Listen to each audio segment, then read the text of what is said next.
Good morning po mga kasimpleng buhay. At sa video po na ito ay maglalagay na po ako ng lupa dito sa seedling tree para makapagpunla po ako ng mga buto. Ang ipupunla ko po ngayon ay buto ng siling talbusan. Ito lang po yung gagamitin kong lupa, yung pinagsunugan po ng mga basura. Matagal na po ito, pero napakainan po na pagtaniman ito dahil mataba po yung lupa na ito. Yan, ito po yung nasa kalagitnaan. Yan, pinaghalo-halo ko po yung mga itim na lupa at inalisan ko lang po ng mga bato saka ng mga basura. Yan, bali 2 tree nga pala ito yung pupunlaan ko. Ayun mga simpleng buhay, at lalagyan ko siya ng lupa at pinipino ko lang, dinudurog ko lang. Ayan, mga 2 tree na siguro yung lalagyan ito. Maganda yung lupa, malamig. Ayan, ganyan lang po yung paglalagay ng lupa. Ayan, sana po yan papatungan kapag nalagyan na ng buto. Ayan, medyo may mga may mga bato. Kailangan lang po tanggalin yung mga bato niya. Ayan po, sa ganyan lang po yung paglalagay. Ayan po mga kahoy, bato. Maganda po yung lupa na ito. Sa ganitong lupa lang din po ako nagpupunla eh.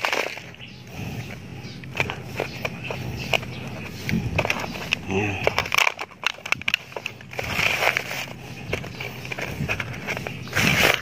Bali yung seedling tree po na ito ay hiniram ko lang kila Inang, dahil yung mga seedling tree ko doon sa likod ng bahay na sila, yung mga bulok na sila. Ganyan lang po yung paglalagay.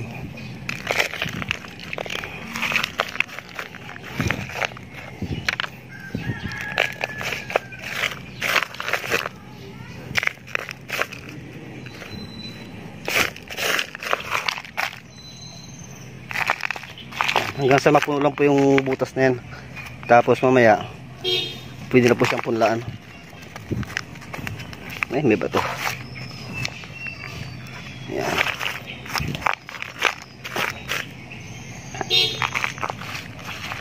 Ayan. Ito mga simpleng buhay, at tapos na po. Ayan, yung isa. Lalagyan ko naman po yung isa.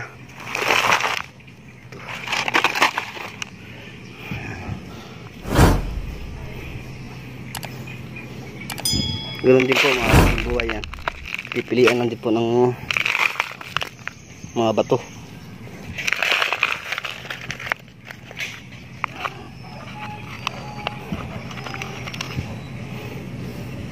A few moments later. Ayun po mga simpleng buhay, at tapos ko na pong lagyan ng lupa yung seedling tree.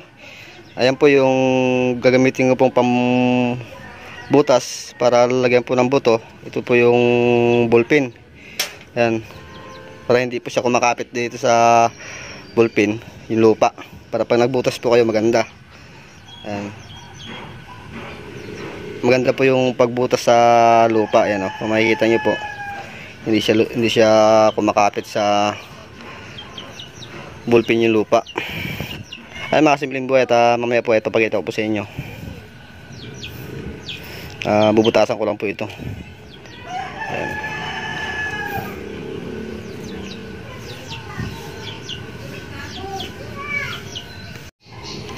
Ayan na po mga simpleng buhay, tapos ko na po siyang butasan. At ngayon po ay ilalagay ko na po yung buto. Bali hindi ko na po pala hinugasan mga simpleng buhay dahil mahirap po siyang ilagay sa seedling tree. Mainam po yung medyo tuyo-tuyo siya. Ayan. Ito lang po ako maglagay ng pipilian ko na lang po yung mga magandang buto. Ganun lang po yung paglalagay yung mga kasimpleng buhay. Papadikit mo lang po sa daliri. Yan, mahuhulog na po yan siya. Ganun po mga kasimpleng buhay. Yan, kahit magdadalawa po siya, okay lang po yan. Ayan. Kaya pag dumikit po yan sa intuturo, itutulak lang po ng hinalakyan mga kasimpleng buhay para po mahulog yung buto sa seedling tree sa lupa. Yan lang, ganyan lang po yung mga kasimpleng buhay. Oh. Yan.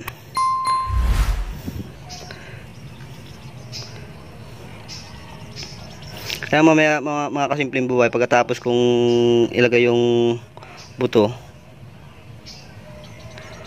papatungan ko po yan ng panibagong lupa sa ibabaw. Yan po mga kasimpleng buhay. Ganyan lang po yung paglalagay ng hindi ko nabutasan. Yan.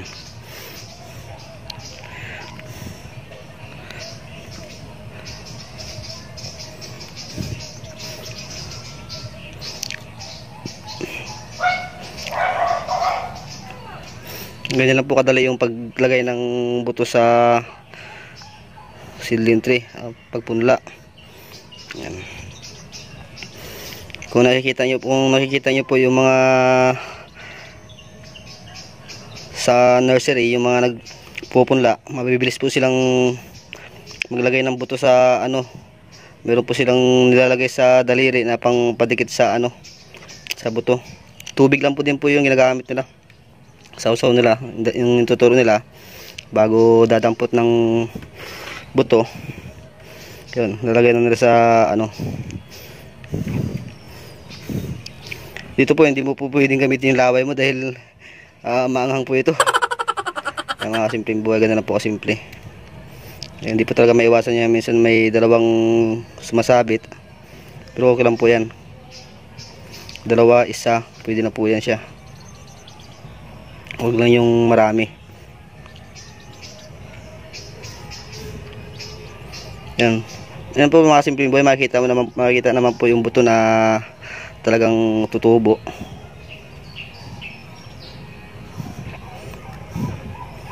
Saka madali po siyang makita.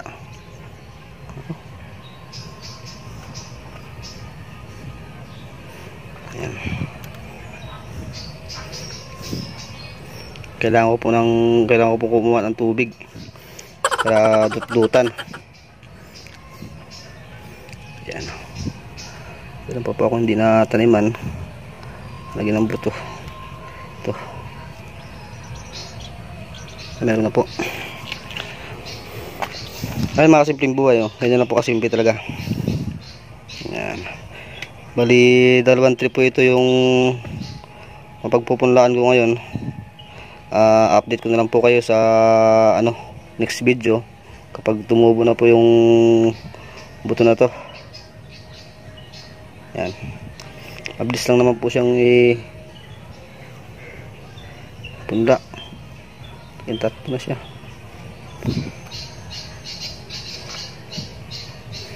Yan lang po kasimple.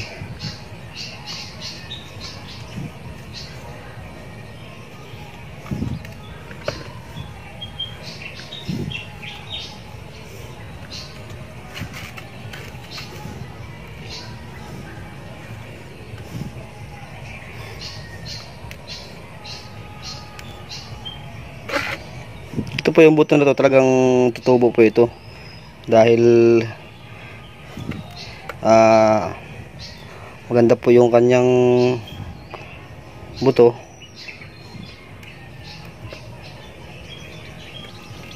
Pagkatapos ko po itong mailagay yung mga buto ay i-sprayan ko po ito ng burdan para hindi siya kainin ng langgam. Kahit sa ibabaw lang po ako mag-i-spray. Ayan, check natin kung mayroong naiwan. Babalikan po natin.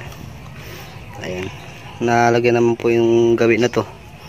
Ayan, mamaya tatakpan na lang po yung mamaya.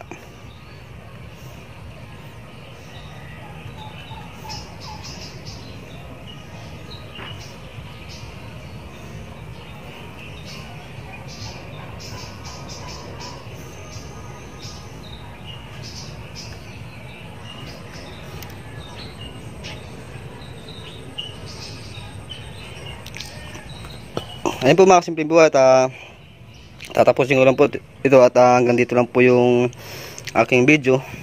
Abangan nyo na lang po yung next vlog ko.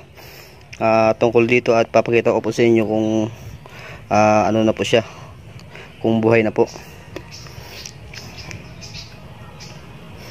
Ayan, nahulog na siya. Ayan, kukuha lang po ako ng tubig para sausawan.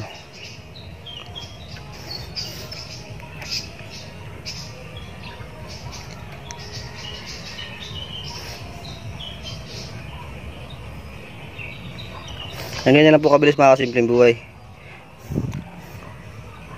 Yan. Kahit sa kamatis po ganoon lang din yung pagpupunla.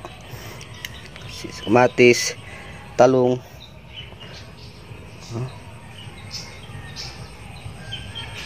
Yan.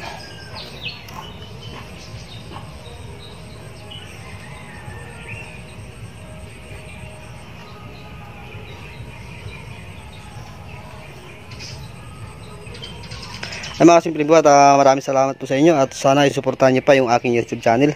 At hanggang dito lang po muna yung aking video. Palagi po kayong mag-iingat at God bless po sa atin lahat.